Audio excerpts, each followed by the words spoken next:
According to the World Health Organization, on average, 30% of women say they have experienced some form of physical or sexual violence by their partner. On the 20th anniversary of the Violence Against Women Act, some say more needs to be done to put an end to this horrific crime. Hello, everyone, and welcome to Comcast Newsmakers. I'm Robert Trainum, and I'm joined by Dr. Faye Williams, President and CEO of the National Congress of Black Women.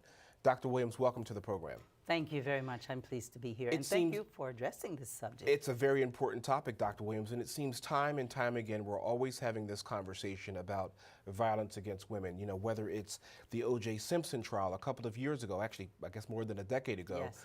As it relates to some of the recent news that we've been experiencing and seeing about violence against women.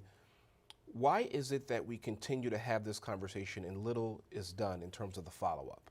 I think or perhaps maybe I'm wrong. Yeah, no, too often a subject comes up, we think it's really terrible, and then something else happens because we do live in a very violent society, and something else happens, we move on to that, and we kind of forget about what it is that has just happened that we should be concerned about.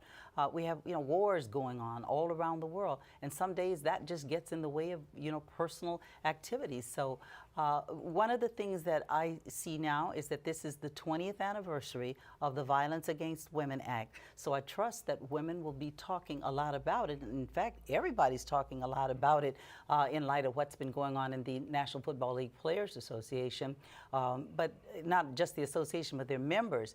And then, of course, we know that October is also Domestic Violence Month. So we have 2 straight months here where we should give adequate attention to the fact that there's still too much violence against women. Dr. Williams, you mentioned the month of October, but one can make the argument that every single month, every single day, Absolutely. every single minute, we should be talking about this topic. Yes. It appears that this is always a conversation that is centered around women, as it should, obviously since we're talking about violence against women. But how do we raise the awareness besides the month of October with men and with women and with everyone talking about how to end this? Well, one of the things now I think is that we're getting more media on the subject, so this will help. People are calling in on radio, they're looking at television, they're seeing that things are happening. And then I think the main thing is that women are not as fearful of discussing their situation anymore as they were, say, 20 years ago before we had the Violence Against Women Act. We're just seeing so much of it now that I think we have to look at it, we have to deal with it.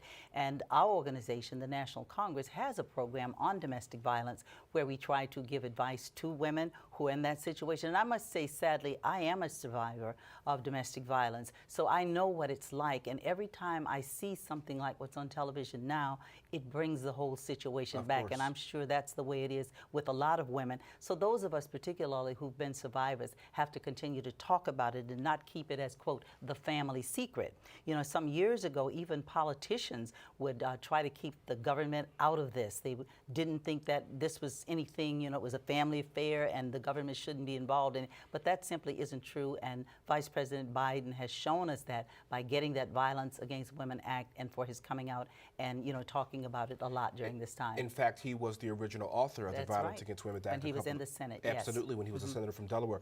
Dr. Williams, I want to ask you a slightly different question, and that is for the men out there that are that perhaps maybe abuse someone in their lives and they want help. How can they get help? Well, I think men and women ought to talk to each other. There are some centers, some hotlines where men can call in too.